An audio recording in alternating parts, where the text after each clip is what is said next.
One of the greatest traditions of Victorian England was the reading at Halloween and at Christmas time of wonderful ghost stories. I've been searching out some of the very best by some of the most wonderful authors to read aloud for your pleasure. I'm going to read you today a wonderful short story written by Saki, known properly as H.H. Munro. It's a wonderful story, this, just a little bit spooky to say the least, and could easily, so easily be set in one of those great classic Cotswold villages. It's called The Pace of Mowsle Barton. Crefton Lockyer sat at his ease, unease alike of body and soul, in the little patch of ground, half orchard and half garden, that abutted on the farmyard at Mowsle Barton. After the stress and noise of long years of city life, the repose and peace of the hill-begirt homestead struck on his senses with an almost dramatic intensity. Time and space seemed to lose their meaning and their abruptness. The minutes slid away into hours, and the meadows and fallows sloped away into middle distance, softly and imperceptibly. Wild weeds of the hedgerows straggled into the flower garden, and wallflowers and garden bushes made counter raids into farmyard and lane. Sleepy-looking hens and solemn, preoccupied ducks were equally at home in yard, orchard, or roadway. Nothing seemed to belong definitely to anywhere. Even the gates were not necessarily to be found on their hinges. And over the whole scene brooded the sense of a peace that had almost a quality of magic in it. In the afternoon, you felt that it had always been afternoon, and must always remain afternoon. In the twilight, you knew that it could never have been anything else but twilight. Crefton Lockyer sat at his ease in the rustic seat beneath an old medlar tree, and decided that here was the life anchorage that his mind had so fondly pictured, and that latterly his tired and jarred senses had so often pined for. He would make a permanent lodging place among these simple, friendly people, gradually increasing the modest comforts with which he would like to surround himself, but falling in as much as possible with their manner of living. As he slowly matured this resolution in his mind, an elderly woman came hobbling with uncertain gait through the orchard. He recognized her as a member of the farm household, the mother, or possibly the mother-in-law, of Mrs. Spurfield, his present landlady, and hastily formulated some pleasant remark to make to her. She forestalled him. "There's a bit of writing chalked up on the door over yonder. What is it?" She spoke in a dull, impersonal manner, as though the question had been on her lips for years and had best be got rid of. Her eyes, however, looked impatiently over Crefton's head at the door of a small barn which formed the outpost of a straggling line of farm buildings. "Martha Pillerman is an old witch," was the announcement that met Crefton's inquiring scrutiny, and he hesitated a moment before giving the statement wider publicity. For all he knew, to the contrary, it might be Martha herself to whom he was speaking. It was possible that Mrs. Spurfield's maiden name had been Pillerman, and the gaunt, withered old dame at his side might certainly fulfill local conditions as to the outward aspect of a witch. "It's something about someone called Martha Pillerman," he explained cautiously. "What does it say?" "It's very disrespectful," said Crefton. "It says she's a witch. Such things ought not to be written up." "It's true, every word of it," said his listener with considerable satisfaction, adding, as a special descriptive note of her own, "The old toad." And as she hobbled away through the farmyard, she shrilled out in her cracked voice, "Martha Pillamon is an old witch."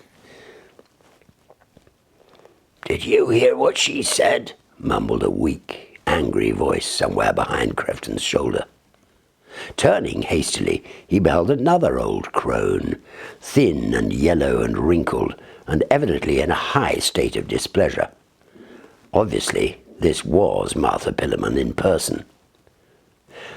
The orchard seemed to be a favourite promenade for the aged women of the neighbourhood. "'Tis lies, 'tis sinful lies," the weak voice went on. "'Tis Betsy Croton is the old witch.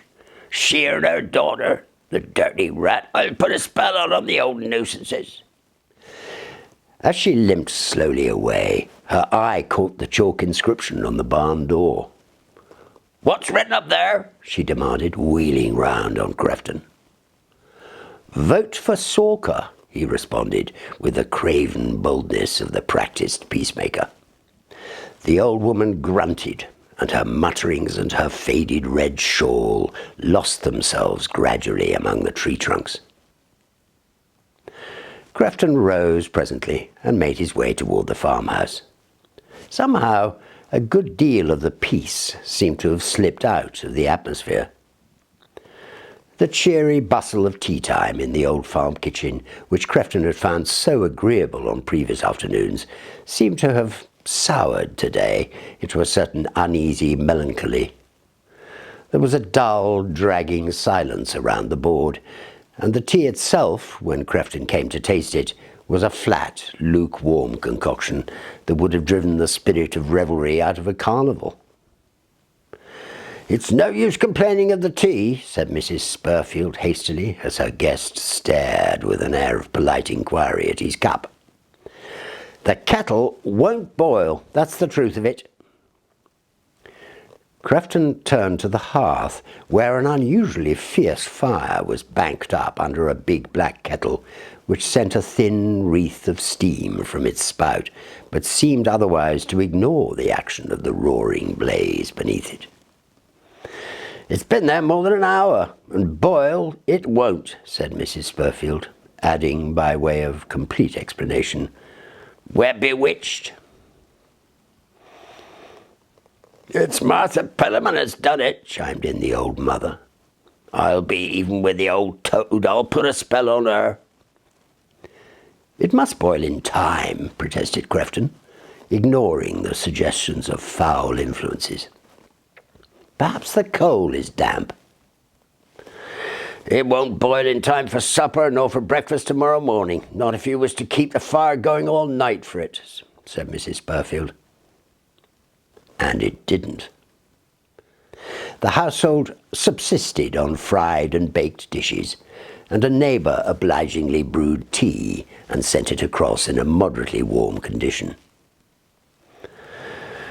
"I suppose you'll be leaving us now things have turned up uncomfortable," Mrs. Spurfield observed at breakfast. "There are folks as deserts one as soon as trouble comes." Crefton hurriedly disclaimed any immediate change of plans. He observed, however, to himself that the earlier heartiness of manner had in large measure deserted the household. Suspicious looks, sulky silences, or sharp speeches had become the order of the day. As for the old mother, she sat about the kitchen or the garden all day, murmuring threats and spells against Martha Pillamon. There was something alike terrifying and piteous in the spectacle of these frail old morsels of humanity, consecrating their last flickering energies to the task of making each other wretched. Hatred seemed to be the one faculty which had survived in undiminished vigour and intensity, where all else was dropping into ordered and symmetrical decay. And the uncanny part of it was that some horrid, unwholesome power seemed to be distilled from their spite and their cursings. No amount of sceptical explanation could remove the undoubted fact that neither kettle nor saucepan would come to boiling point over the hottest fire. Crefton clung as long as possible to the theory of some defect in the coals, but a wood fire gave the same result, and when a small spirit lamp kettle, which he ordered out by carrier, showed the same obstinate refusal to allow its contents to boil, he felt that he had come suddenly into contact with some unguessed at and very evil aspect of hidden forces. Miles away, down through an opening in the hills, he could catch glimpses of a road where motor cars sometimes passed. And yet here, so little removed from the arteries of the latest civilization, was a bat-haunted old homestead where something unmistakably like witchcraft seemed to hold a very practical sway. Passing out through the farm garden on his way to the lanes beyond, where he hoped to recapture the comfortable sense of peacefulness that was so lacking around house and hearth, especially hearth, Crefton came across the old mother sitting mumbling to herself in the seat beneath the medlar tree. "Let us sink as swims, let us sink as swims," she was repeating over and over again, as a child repeats a half-learned lesson. And now and then she would break off into a shrill laugh with a note of malice in it that was not pleasant to hear. Crefton was glad when he found himself out of earshot, in the quiet and seclusion of the deep, overgrown lanes that seemed to lead away to nowhere. One, narrower and deeper than the rest, attracted his footsteps, and he was almost annoyed when he found that it really did act as a miniature roadway to a human dwelling. A forlorn-looking cottage with a scrap of ill-tended cabbage garden and a few aged apple trees stood at an angle where a swift-flowing stream widened out for a space into a decent-sized pond before hurrying away again through the willows that had checked its course. Crefton leaned against a tree trunk and looked across the swirling eddies of the pond at the humble little homestead opposite him. The only sign of life came from a small procession of dingy-looking ducks that marched in single file down to the water's edge.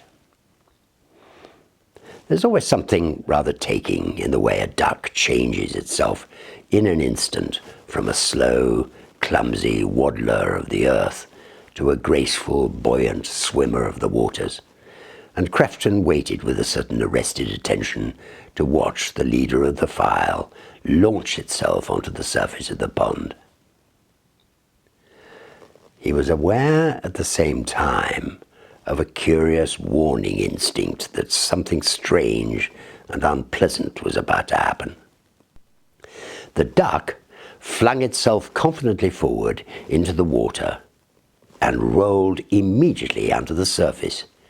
Its head appeared for a moment and went under again, leaving a train of bubbles in its wake, while wings and legs churned the water in a helpless swirl of flapping and kicking. The bird was obviously drowning. Crefton thought at first that it had caught itself in some weeds or was being attacked from below by a pike or water rat, but no blood floated to the surface, and the wildly bobbing body made the circuit of the pond without hindrance from any entanglement. A second duck had by this time launched herself into the pond, and a second struggling body rolled and twisted under the surface. There was something peculiarly piteous in the sight of the gasping beaks that showed now again above the water, as though in terrified protest at this treachery of a trusted and familiar element. Crefton gazed with something like horror as a third duck poised itself on the bank and splashed in to share the fate of the other two. He felt almost relieved when the remainder of the flock taking tardy alarm from the commotion of the slowly drowning bodies, drew themselves up with tense outstretched necks and sidled away from the scene of danger, quacking a deep note of disquietude as they went.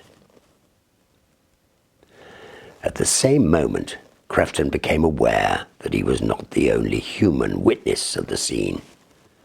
A bent and withered old woman, whom he recognized at once as Martha Pillerman, of sinister reputation, had limped down the cottage path to the water's edge and was gazing fixedly at the gruesome whirling of dying birds that went in horrible procession round the pool. Presently her voice rang out in a shrill note of quavering rage. "'Tis Betsy Croot that done it, the old rat! I'll put a spell on her, see if I don't!" Crefton slipped quietly away, uncertain whether or no the old woman had noticed his presence. Even before she'd proclaimed the guiltiness of Betsy Croot, the latter's muttered incantation, "Let un sink as swims," had flashed uncomfortably across his mind. But it was the final threat of a retaliatory spell which crowded his mind with misgiving to the exclusion of all other thoughts or fancies. His reasoning powers could no longer afford to dismiss these old wives' threats as empty bickerings.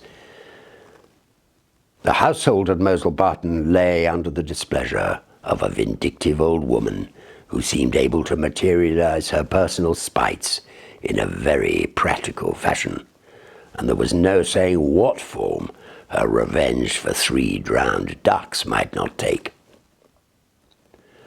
As a member of the household, Crefton might find himself involved in some general and highly disagreeable visitation of Martha Pillerman's wrath. Of course, he knew that he was giving way to absurd fancies, but the behavior of the spirit lamp kettle and the subsequent scene at the pond had considerably unnerved him, and the vagueness of his alarm added to its terrors. When once you have taken the impossible into your calculations, its possibilities become practically limitless. Crefton rose at his usually early hour the next morning, after one of the least restful nights he'd spent at the farm. His sharpened senses quickly detected that subtle atmosphere of things being not altogether well that hangs over a stricken household. The cows had been milked, but they stood huddled about in the yard, waiting impatiently to be driven out afield, and the poultry kept up an importunate, querulous reminder of deferred feeding time. The yard pump, which usually made discordant music at frequent intervals during the early morning, was today ominously silent. In the house itself there was a coming and going of scuttering footsteps, a rushing and dying away of hurried voices, and long, uneasy stillnesses. Crefton finished his dressing and made his way to the head of the narrow staircase. He could hear a dull, complaining voice, a voice into which an awed hush had crept, and recognized the speaker as Mrs. Spurfield. "He'll go away for sure," the voice was saying. "There are those as runs away from one as soon as real misfortune shows itself." Crefton felt he probably was one of those, and that there were moments when it was advisable to be true to type. He crept back to his room, collected and packed his few belongings, placed the money due for his lodgings on a table, and made his way out by a back door into the yard. A mob of poultry surged expectantly towards him. Shaking off their interested attentions, he hurried along under cover of cow stall, piggery, and hayricks till he reached the lane at the back of the farm.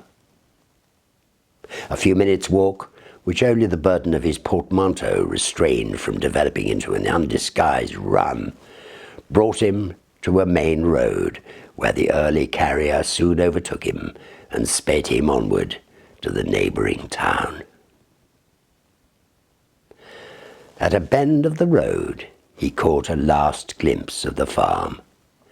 The old gabled roofs and thatched barns, the straggling orchard and the medlar tree with its wooden seat stood out with an almost spectral clearness in the early morning light, and over it all brooded that air of magic possession which Crefton had once mistaken for peace. The bustle and roar of Paddington Station smote on his ears with a welcome protective greeting. "Very bad for our nerves, all this rush and hurry," said a fellow traveller. "Give me the peace and quiet of the country." Crefton mentally surrendered his share of the desired commodity. A crowded, brilliantly overlighted music hall where an exuberant rendering of 1812 was being given by a strenuous orchestra came nearest to his ideal of a nerve sedative. The end.